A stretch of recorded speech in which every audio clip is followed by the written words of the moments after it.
پیام دارم به ادمین کانال پرویز تیوی و حادثه تیوی. اینها کانال هایی هستند که نوارهای فحش دختران تاجیک را پهن می کنند.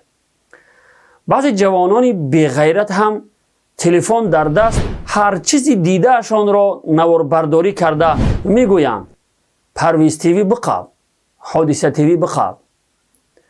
و من بگوید که کدام عالم دین، کدام کارشناس علوم اسلامی فتوا داده است که کار فحش و زناکاری را نوار برداری کرده پهن کنید؟ کدام عالم دین فتوا داده است که با نوار برداری کردن و شرمنده کردن زناکاران شما می توانید آنها را جزا بدهید؟ چون این جزا دادن در کدام آیت و حدیث آمده است؟ باید جزا دادن زناکاران نوار برداری شده پهن شود، نه کار فحش و زناکاری آنها. ولی شما برعکس کار فحش و زناکاریشان را پهن می کنید و به جزای آنها کاری هم ندارید. این را خوب بدانید که پیامبر خدا صلی الله علیه و سلم می فرمایند مردم وقتی کار منکر یعنی کار خلاف شریعت را دیدند و آن را تغییر داده منع نکردند، خداوند همه آنها را به عذابش فرا می گیرد.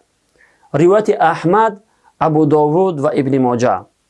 پس آیا شما می توانید آنها را از این کارهای فحش باز دارید یا شما فقط شرمنده کنی را می توانید و خلاص؟ می توانید به نزدشان رفته آنها را منع کنید؟ هرگز کرده نمی توانید و جرأت هم ندارید. آیا باری هم از عالم درباره این کار ناروای خود پرسیده اید؟ از روی شریعت این کار شما گناه کبیره به شمار می رود. از الله بترسید. اگر شما می گویید که جزا می دهیم، پس شما که حق جزا دادن رو ندارید. در شریعت هر کس حق ندارد از پیش خود کسی را برای فاحشگی و غیرت جزا بدهد. اگر اصلاح چنین زنان را می خواهید، پس این کاری که شما می کنید طریقه اصلاح نیست. طریقه اصلاح اولا دعوت و نصیحت و بعد از آن برایش دعا کردن است. پس آیا باری هم یکی از آنها را با نرمی دعوت و نصیحت کرده اید؟ بعد از دعوت و نصیحت باری هم از صدق دل برایشان دعا کرده اید تا خداوند هدایتشان کند؟